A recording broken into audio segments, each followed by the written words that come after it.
तो दोस्तों यहाँ पे इन्फोसिस के भी Q2 के नंबर्स आ चुके हैं, तो उसी के बारे में हम इस वीडियो में बात करेंगे और जानेंगे कि अब आपको इन्फोसिस के अंदर इन्वेस्ट करना चाहिए या नहीं। चलिए शुरू करते हैं।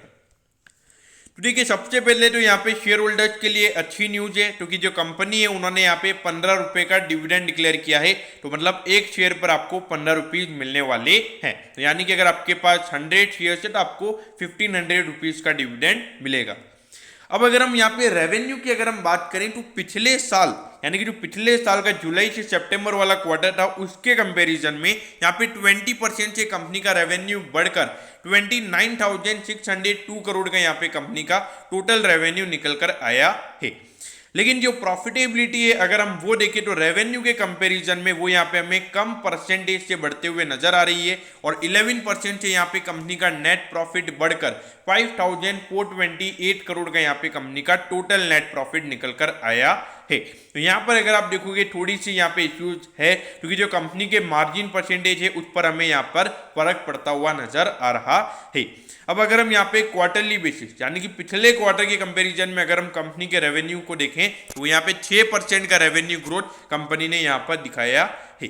अगर प्रॉफिटेबिलिटी की बात करें तो पिछले क्वार्टर के कंपैरिजन में यहाँ पे 4% से कंपनी की जो प्रॉफिटेबिलिटी है वो बढ़कर 5,428 करोड़ का यहाँ पे कंपनी का टोटल नेट प्रॉफिट निकल कर आया है।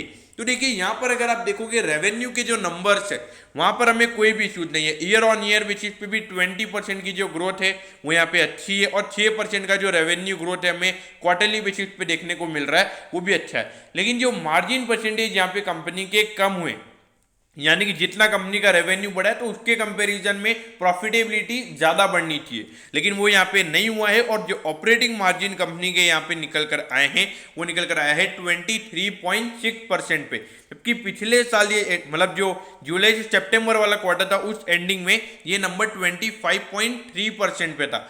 यानी कि 1.7% के यहाँ पे कंपनी के जो ऑपरेटिंग मार्जिन है वो कम हुए हैं अगर हम ईयर ऑन ईयर बेसिस पे बात करें तो।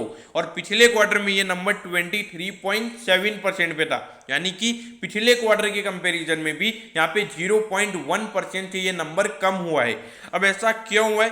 क्योंकि देखिए, जो कंपनी के ऑपरेटिंग एक्सपेंस है यानी कि जो कॉस्ट वगैरह कंपनी की होती है, सेलिंग एक्सपेंस जो कंपनी के होते हैं, तो वहां पर ये एक्सपेंस कंपनी के बड़े हैं, तो उसी की वजह से हमें थोड़ी प्रॉफिटेबिलिटी में इश्यूज नजर आए हैं। तो देखिए, थोड़ा मार्केट नेगेटिव वे में इस रिजल्ट को ले सकता है, लेकिन देखिए रेवेन्यू पॉइंट ऑफ व्यू से यहाँ पे कोई इश्यूज नहीं है। प्रॉफिटेबिलिटी तो मुझे लगता है कि आज नहीं तो कल वापिस वो नॉर्मल मार्जिन पे कंपनी आ ही जाएगी।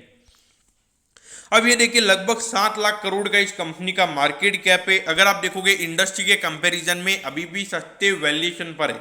और देखिए, इसका भी अभी बायबैक आया था, तो बायबैक मतलब ओपन मार्केट बायबैक था, वहां पे जो नंबर ऑफ शेयर्स मार्केट में कम हुए होंगे तो उसकी वजह से यहाँ पर अगर आप देखोगे तो प्रीमियम वैल्यूएशन यहाँ पे थोड़ा इसका भी रहने वाला ही है।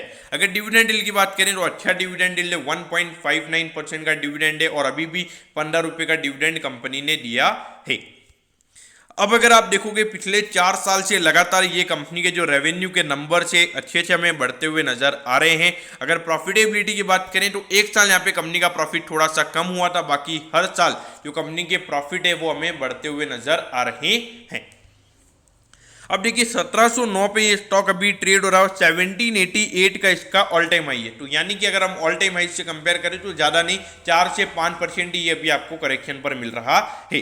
देखिए, मुझे लगता है कि जो टीसीएस में हुआ था कि मतलब 4-5% का करेक्शन होगा, फिर से वापिस वो स्टॉक वहीं पर आकर खड़ा हो जाएगा, वैसे मुझे यहाँ पे होता हुआ नजर आ रहा है। तो इस बार आपने लॉन्ग टर्म के लिए इन्वेस्ट किया हुआ है, बने रहिए। अगर इन्वेस्ट करना चाहते हैं मेरे ख्याल से डेफिनेटली अगर यहाँ पे करेक्शन होता है 5 से 6% का तो बहुत ही बड़ी अपॉर्चुनिटी आपके लिए यहाँ पर है। अगर हम शॉर्ट टर्म की बात करें तो शॉर्ट टर्म में थोड़ा प्रेशर हो सकता है, क्योंकि रिजल्ट यहाँ पर अगर हम देखें जो मार्केट की एक्सपेक्टेशंस हैं उनके मुताबिक यहाँ पर रिजल्ट नहीं आए हैं। तो दोस्तों, मैं होप करता हूँ कि इन्फोसिस के Q2 के नंबर्स के बारे में आपको सब कुछ पता चल गया होगा। अगर आपकी कोई भी क्वेरीज है तो आप कमेंट कीजिए, मैं जरूर आपके कमेंट पर रिप्लाई करूंगा। ओके दोस्तों, thank you, have a nice day.